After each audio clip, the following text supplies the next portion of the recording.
I welcome you all to Group 1 Mains special classes conducted through TSAT platform on subject paper 4 Economy and Development. You are with Dr. 𝗬𝗏𝗺𝗎, subject expert from Department of Economics, Government City College. Today's topic is about natural resources.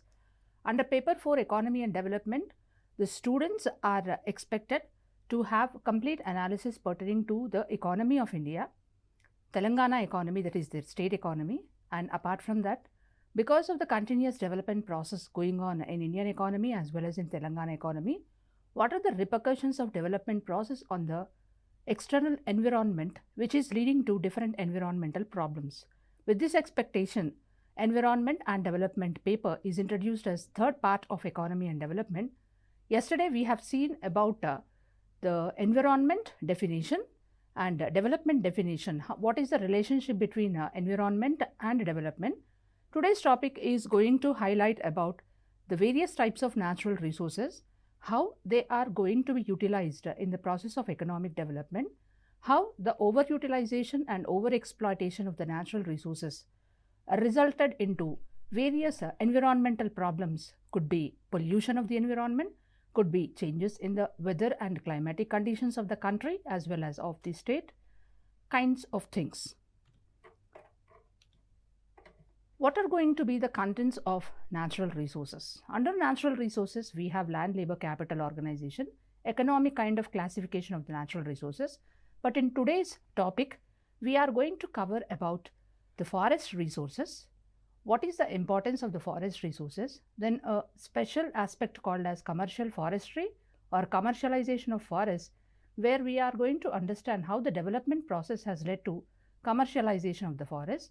Forest dwellers, about the human habitats in the forest and especially the wildlife habitats of the forest. What is the act which is framed by the government for towards the conservation of the forest? Then we will be talking about water resources. Exactly what is the surface water and the groundwater? What is the relationship between surface water and groundwater resources? What is the extent to which water resources are exploited in the country? And what are the various policy frameworks of the government towards the conservation of the water resources?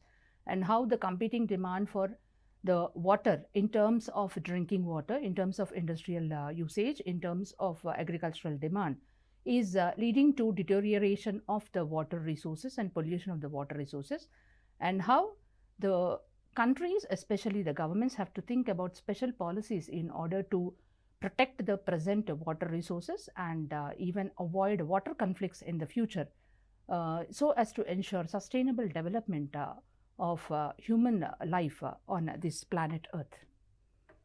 What is the importance of the natural resources? Natural resources definition, if we go through, they are the materials or substances occurring in nature that can be exploited for economic gain. So everything is economics at the end of the day, and human life definitely is more impressed and more affected by the economic gains. So without economic gains, without the materialistic aspects, life on the contemporary days is unexpected.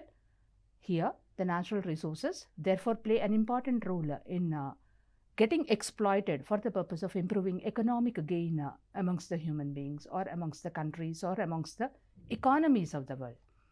There are two types of natural resources, or we can classify the natural resources into two types: renewable resources and non-renewable resources. Renewable resources are those, even if these resources are going to be utilized or exploited to a greater extent, there is a possibility of getting these resources back, because there is a natural process of automatical production of the renewable resources. They are available in infinite quantity. Examples of the renewable resources over here are wind, water, forest, etc. Second categorization is about non-renewable resources. These non-renewable resources play an important role in increasing economic gain and thereby attaining higher human welfare or higher economic welfare in the present world. Non-renewable resources refers to those resources whose quantities availability is finite, that is limited. Examples are fossil fuels, minerals, metals, etc. Then The 5 most important natural resources are air, water, soil. Apart from this air, water and soil, iron and forest play an important role amongst different natural resources as the most important natural resources, because these 5 types of resources have the ability to contribute towards higher economic gain of the human beings living on this earth. So these natural resources have been subjected to lots of exploitation due to the 4 important factors over here, that is overpopulation led to overexploitation, and overexploitation of the natural resources led to changes in the climatic conditions, because the biodiversity and the ecosystem got disturbed, and all these 3, overpopulation, overexploitation, climatic change, has ultimately contributed to environmental pollution. So all these 4 are considered as threats to natural resources. Forest resources refers to those products, that is the uses and values associated with forest land, including recreation and aesthetics, fish, foliage, soil, timber, watershed, wilderness and wildlife. So all those products which are available with the forest are called as forest resources. Forestry in India is more than wood and fuel. In the olden days, that is before the human civilization has increased to a maximum level, or what we can say that during the days when human beings' awareness and scientific thinking was quite less throughout the world, in those days forests, especially in India, were utilized for the purpose of collecting of the wood and was used as fuel for the purpose of cooking purposes. So forestry in India right now in the contemporary days has crossed this markage of serving as the source of wood and fuel. And now Indian forestry is famous for supplying different types of non-wood forest products, which include latex, gums, resins, essential oils, flavors, fragrances, aroma chemicals, incense stick, handicrafts, thatching materials, medicinal plants, and several kinds of products which have lots of commercial importance and which get lots of foreign exchange reserves in the form of getting exported from India to the other parts of the world. That is the economic strength of Indian forestry. If we take what are the forest resources in India, 31% of the Earth's land surface is covered with forests. But if we come to the Indian landscape, 23% of the India's land cover consists of forest region in 2015. The economists say that in order to maintain green belt throughout the country, the best percentage of land cover to be maintained by every government should be 33%. And in this context, the government of Telangana is aiming to increase the greenery cover or the forest cover by 33% through various policies like maybe Haritaharam or maybe increasing or providing shops to the people living in the villages in order to maintain the forests and the woods. So trees and plants in the forest are an integral part of the ecosystem, sustaining life on the planet, providing clean air and shelter. So forest consists of the trees and plants, and these trees and plants they form the integral part of the forest and sustaining the life on the planet, providing even clean air and shelter. That is the importance of the forest. They provide resources, checks global temperature, prevents soil erosion, shelters nearly 80% of the biodiversity, both animal as well as terrestrial, I mean to say aquatic animals. So this is about the importance of the forest resources, not only in India, but even in the entire globe or maybe on the earth. Next important problem is deforestation, and deforestation is associated with commercialization of agriculture in India. So indiscriminate cutting down of the forest areas for the purpose of utilizing or bringing more amount of land for agricultural purposes has led to the creation of the deforestation. And not only agriculture is responsible for deforestation, apart from agricultural sector, industrial sector for various uses and especially expansion of the service sector demands different commodities which are supplied by the forest. Because of this aggressive usage in the form of increasing demand from the agricultural sector, industrial sector and the service sector led to intensive problem, or the problem of deforestation becoming intense, very serious in India. So increased population is one factor responsible for deforestation, and sleepers on tracks 1850, that is as railways have improved in India, or increased the railway tracks, all the people who were demanding railway services, they wanted to have a sleeper coaches for the purpose of traveling long distances. So in the course of time, when the sleeper coaches demand increased, naturally the demand for the forest products also simultaneously increased. Commercial crops, for the purpose of producing commercial crops, new lands were brought into cultivation, and even plantations also. All these reasons have led to increased deforestation during the colonial rule. So commercialization of forests or commercial forestry refers to reducing deforestation through systematic planting of only those trees in the forest which can be commercially exploited. So when the colonial government noticed that Indian forests are getting getting negatively affected because of this deforestation, they have brought about a new concept of commercialization of forests. Commercialization of the forest is nothing but, or commercial forestry refers to that process where systematic planning is undertaken by the government for the purpose of utilizing the forest to plant only those trees which are going to be commercially exploited. In that way, more amount of money can be earned, or more amount of wealth can be earned by the colonial government. So when the commercial forestry in India was introduced, so German forest expert 𝗬𝗬𝗏 was appointed as advisor by the colonial government in order to give proper solution to the increasing deforestation occurring in India because of reckless felling of the bushes. So this person, 𝗬𝗬𝗏, in 1864 has introduced the Indian Forest Service, which is continuing even today as one of the esteemed central civil services. And this has led to the formulation of the Indian Forest Act of 1865, the first Forest Act towards the protection of the Indian forests ever prepared because of the establishment of Indian Forest Service in 1864 by the German forest expert 𝗬𝗬𝗏. Then forests were scientifically divided as per this particular act for the purpose of conservation of the forest, for the purpose of protection of the Indian forest from further deforestation. They were scientifically divided into reserved forests, where the villagers were not at all allowed to enter for the purpose of collecting wood, and which is going to serve as fuel for their cooking purposes and other multi-purposes. Protected forests are those forests where villagers had an entry, and village forests are special type of forests where the villagers were encouraged, were motivated, they were given awareness for the purpose of improving the greenery in the local forest, and even maintenance of the local forest, or protection of the wildlife in the local forest. Shifting cultivation was another important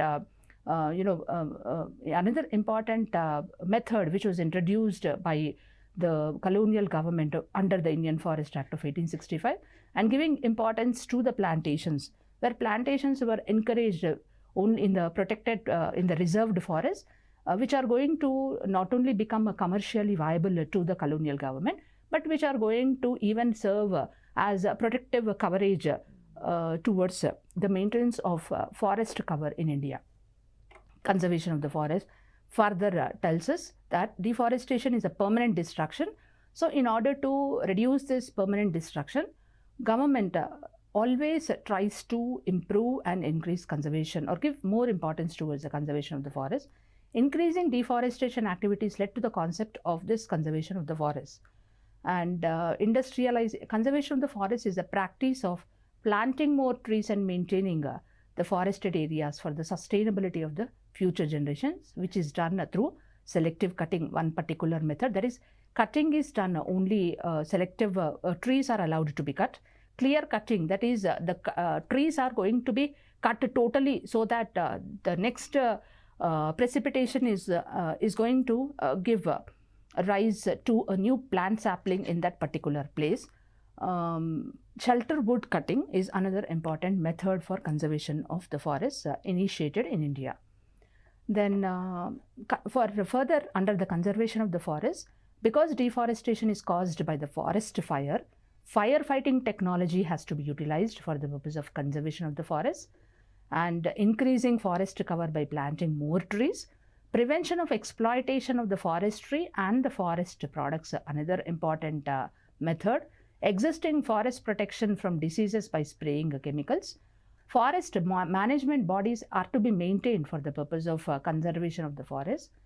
These are some of the important steps taken by the colonial government through framing a special act which is going to strictly implement the rules and regulations towards reducing the deforestation which was becoming serious, and which also is going to simultaneously aim at conserving the forest, both for the purpose of sustainable development of the forest and more for earning huge amounts of wealth through the plantations and commercialization of the forestry. An important part of the forest is about the wildlife. Wildlife here refers to all kinds of flora and fauna existing in the forest. But basically speaking, one of the contents of today's topic is dwellers in the forest. Dwellers include two parts: those people who are going to lead their life, or they are culturally and traditionally habituated to lead their life in the forest as a part of the forest. And especially all the different types of tribes of the Indian society belong to this particular dwellers concept. And apart from that, we have different types of animals and plants living in the forest. So wildlife is a broader phenomenon comprising of all these people, human beings living in the forest, the animals living in the forest, all types of fauna, that is plants and different other organisms living in the forest. So wildlife refers to all living organisms dwelling in the forest region, and they form an integral part of ecosystem. It provides stability to the environment by involving in all natural processes of food chain. So conservation of the forest and wildlife in India, how it is done. Forest Conservation Act of 1980 was passed as an act of parliament which ensures conservation of the forest and its resources by controlling ongoing deforestation of the forests of India. The objectives was protection of the forest, arrest the loss of forest biodiversity, and prevent forest land conversion into other usages. What are the features of this act? These features include: the state government was restricted in making any kind of decision pertaining to the wildlife protection and conservation of the forest. Complete authority in the place of state government was taken up by the central government. Central government is the highest decision-making body pertaining to passage of any kind of legal act towards the protection of the wildlife and conservation of the forest. Levying of the penalties also is decided by the central government in case of violations to the rules and regulations framed by the government, and always maintain an advisory committee which is going to suggest different types of measures and solutions to the government bodies for the purpose of wildlife conservation and forest conservation as well. Conservation of forest and wildlife in India, how it is done. 2021, the same act was amended. Survey and exploration of underground oil and natural gas are no longer a non-forest activity. That is, previously before the amendment, according to the Forest Act, the oil and natural gas were out of the forest activity, but they have got now included into the forest activity.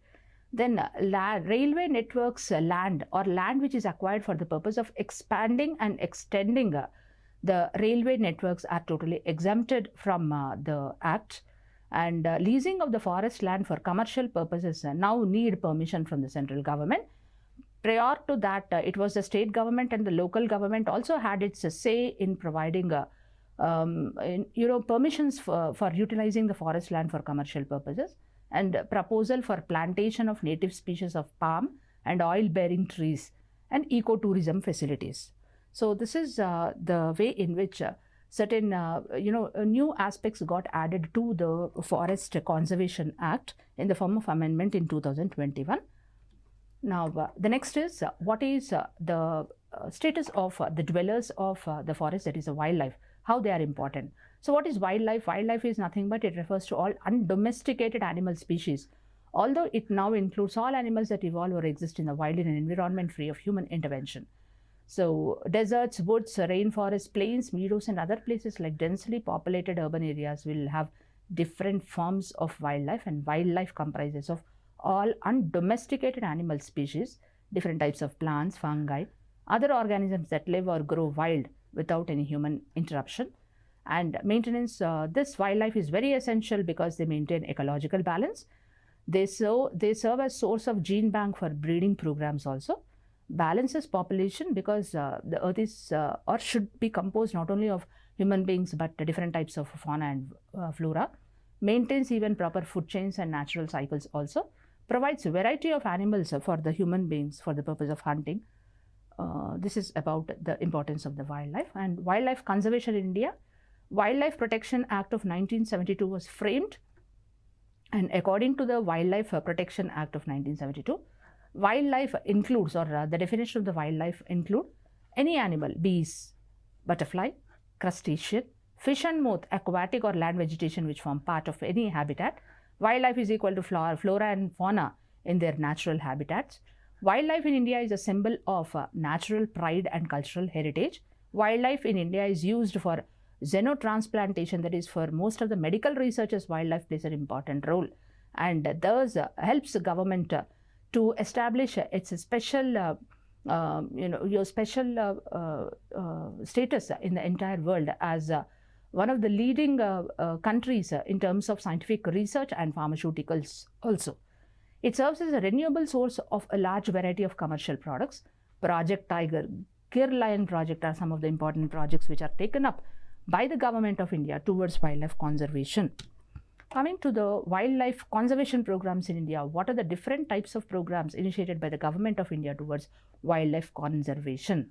So, wildlife was getting deteriorated and was badly affected in these few ways. One is habitat loss, that is the species itself was subjected to loss, extinction.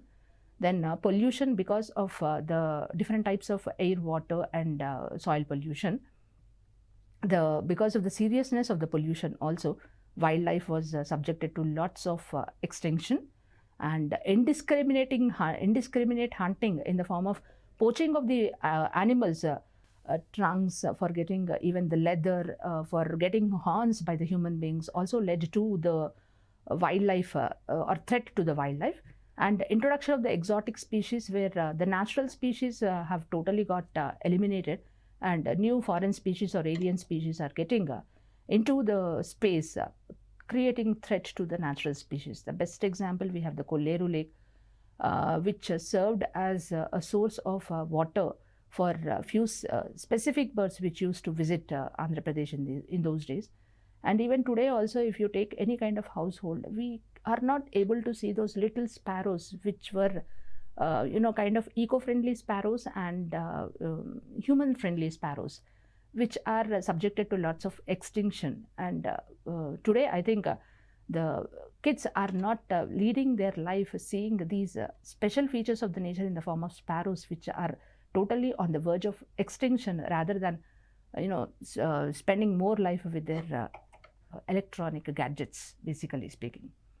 So, maintenance of the national parks. So, for the purpose of reducing this kind of threat to the wildlife of India in the form of habitat loss or pollution created threat, indiscriminating hunting threat, and introduction of the exotic species, Government of India was kind enough towards protecting the wildlife, and towards which it has maintained or implemented lots of programs in India.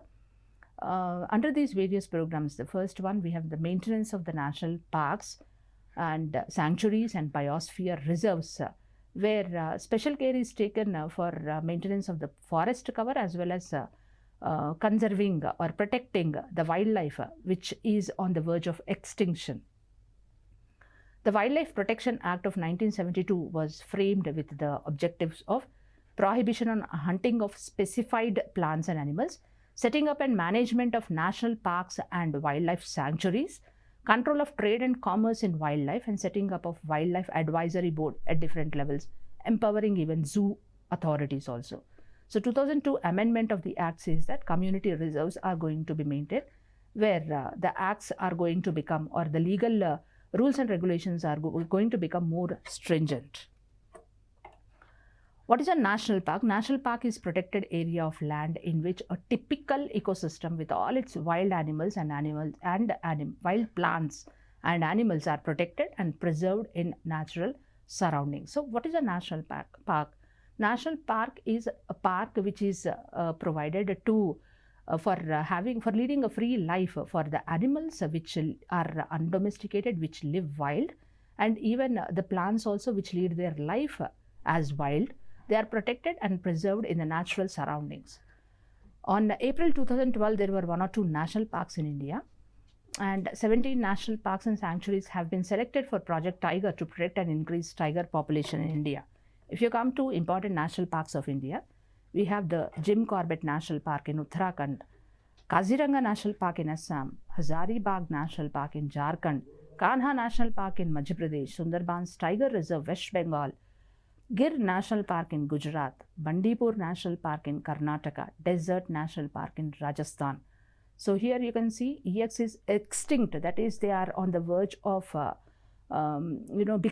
getting disappeared, extinct in the wild. If we are not going to take any kind of care, they are going to disappear totally. Critically endangered, they are in total danger. Then EN stands for endangered, vulnerable, they are subjected to danger, and nearly threatened, NT, LC, least concern. So if you take the 𝗳𝗏𝗺𝗺 National Park, tiger is endangered animal, rhinoceros is the critically endangered animal, tiger is endangered animal, and cheetah is vulnerable for endanger, and the Bengal tiger also endangered, Asiatic lion endangered. So you can see that all these animals which are maintained in the national park, they are either subjected to total extinction or they are highly endangered animals. So for the purpose of protecting this kind of wildlife, especially the wild animals, Government of India has taken so many initiatives of maintaining the national parks. Then wildlife sanctuaries also. A sanctuary is a protected area of land, wetland or sea reserved for the conservation of wild animals, birds and plants.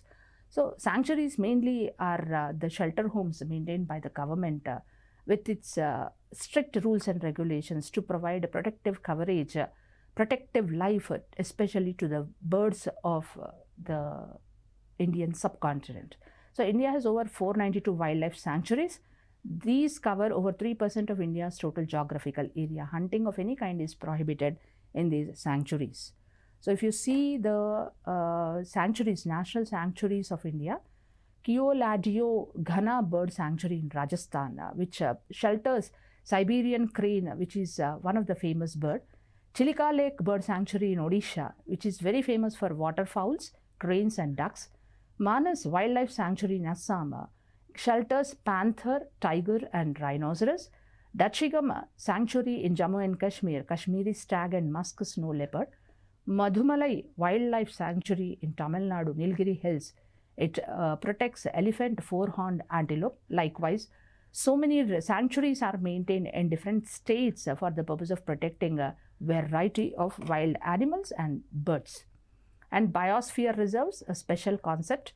It tells that these reserves are specific category of protected area of land, or especially coastal area, wherein tribal people native to the area are an integral part of the system.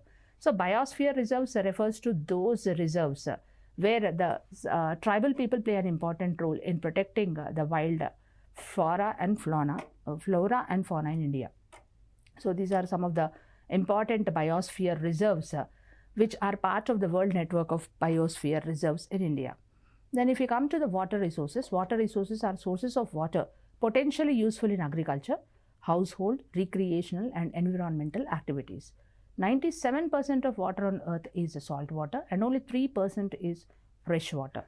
Fresh water is a renewable resource, yet water demand exceeds water supply due to population growth. So what are the sources of the fresh water? Sources of the fresh water are four types. One is the surface water. Surface water which is found in the rivers, in the lakes or freshwater wetland. It is naturally replenished through precipitation and naturally lost through discharge into oceans, evaporation, evapotranspiration and subsurface seepage. So quantity of water in freshwater bodies depend on storage capacity, permeability of the soil, timing of precipitation, local evaporation, which are negatively affected by human activities such as draining wetlands, channelizing stream flow, etc. So water resources further, especially the freshwater resources, include under river flow, invisible water flow in the course of a river, flowing through rocks, gravel underlying the river and plain, which serve as a dynamic interface between surface water and true underground water. So first is surface water in the form of the freshwater bodies which we see on the earth. Second type of freshwater source is under river flow.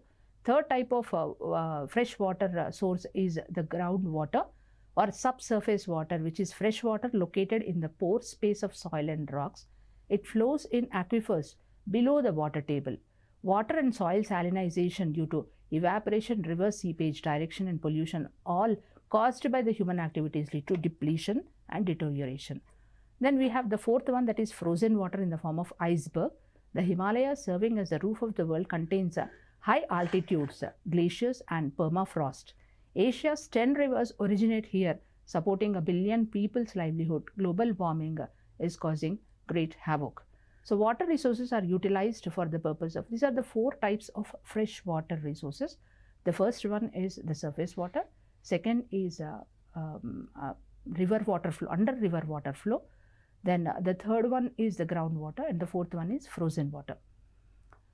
Water resources are utilized for the purpose of 69% of the water resources are utilized for agriculture, 22% industry, hydroelectric dams, thermoelectric power plants, ore and oil refineries, and manufacturing plants. Household utilize only 8% for drinking, bathing, cooking, sanitation, gardening, recreation, etc. Then we have a new concept that is nothing but water stress. Water stress is a condition where enough water is not available, indicating water scarcity. So increasing water scarcity in different countries of the world are caused by increased population growth, expansion of the business activity. So total population presently is 6 million, which is now expected to increase to 9 million by 2050. So by that time, there will be enough demand for water on this globe. So population growth severely is responsible towards increasing water scarcity, and the present governments have to plan for the purpose of taking proper measures for reducing this water scarcity. Then business activity, huge expansion, industrialization to tourism. So business activity expansion also led to increased demand or water stress in India. Rapid urbanization, high density urban areas, more investment on water infrastructure, and very significant is the climate change. Significant impact was on climate. Climate change has significant impact on leading to water scarcity, because it leads to rising temperatures, evaporation, rainfall variations in the form of droughts and floods, which become frequent, dramatic changes in snowfall and melt. So hydrological variability and climate change impacts water cycle, water availability, water demand and water allocation. Then water pollution is another important problem associated with the water stress. Because of the increasing population, because of the modernization, because of the urbanization, water pollution is becoming a very intensive, aggressive problem in the Indian subcontinent, and government needs to take special care pertaining to the water protection. It's one of the main concerns of the world today, and this water pollution occurs because of the discharge of raw sewage into the natural waters, sludge, garbage and toxic pollutants, agricultural runoff, urban stormwater runoff and dumping of the chemical waste are also responsible for water pollution. And the Secretary Generals of United Nations, like Boutros Ghali, Kofi Annan, they were of the opinion that in future, fierce competition for fresh water may lead to different types of wars, and they may even become the source of conflict also. By 2025, water shortages will be more prevalent in developing countries of Middle East, Africa and Asia. If you see the water resources in India, what are the water resources in India? Precipitation, surface and groundwater storage, hydropower potential together make water resources in India. Average precipitation in India is 1170 millimeters, or it is 1720 cubic meters of fresh water per person. It accounts for 18% of the world population and 4% of world's water resources.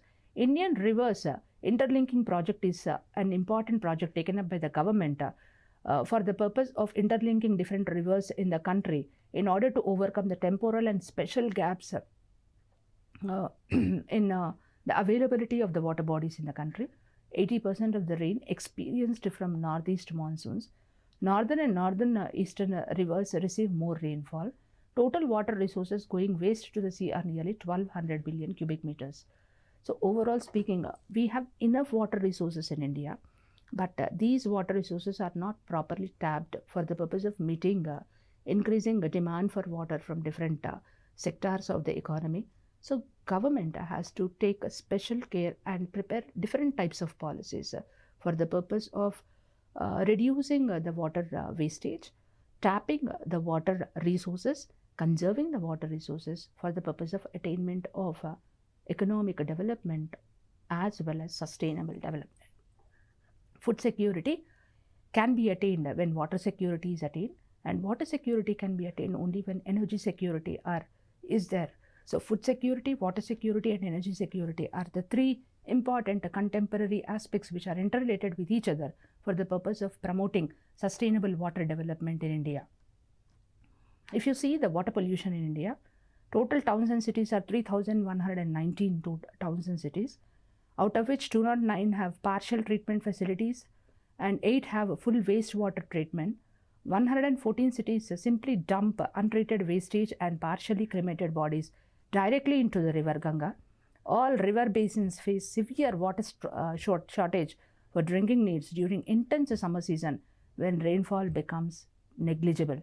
So 2002 has the National Water Policy, which stipulates water allocation priorities in the order of drinking water, irrigation, hydropower. That is, National Water Policy of 2002 made certain rules and regulations saying that water allocation is going to be prioritized in the order of first drinking water has to be given importance, and see that every person living in India, every citizen is going to have the right to have accessible potable drinking water and irrigation facilities so that water is made available into the agricultural fields even during the unseasonal, unseason, especially the winter season as well as the summer season, so that agricultural growth and development is not affected. Hydropower next comes the third priority, navigation fourth priority, and the last priority is industrial and other uses. Just to serve, what are the previous questions related to the importance of the forest, conservation of the forest, commercialization of the forest or commercial forestry, what are the wildlife aspects, and then the recent government policies related to the forest and the wildlife. Examine the National Water Policy of India and discuss its potential in promoting the water use efficiency in agriculture. Despite India being one of the water-rich countries, it struggles for water security. Discuss various measures. Define wetland. Explain the Ramsar concept of wise use in the context of wetland conservation. Cite 2 examples of Ramsar sites from India. So Ramsar sites refers to those types of wetlands which are of international recognition, international importance.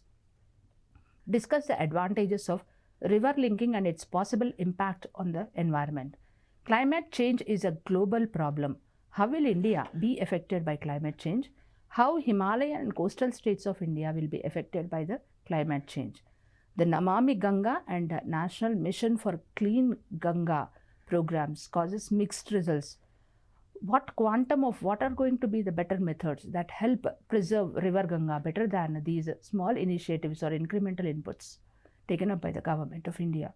Discuss various policy measures initiated by the government of India towards preventing water pollution and achieving water conservation. National Water Policy 2012. So these are some of the important measures, policy measures taken up by the government for water conservation, which include National Water Policy 2012, Central Groundwater Authority, the Jal Shakti Abhiyan, 𝗷𝗫 Yojana, mass awareness programs. These are some of the important questions which were asked, especially in the UPSC examinations of the mains and APPSC mains examinations. With this, we come to the end of today's topic, that is natural resources. From the platform of TSAT, I wish all the best to the aspirants of Group 1 mains to go through all these questions and prepare well and attain success in the coming examination. Thank you.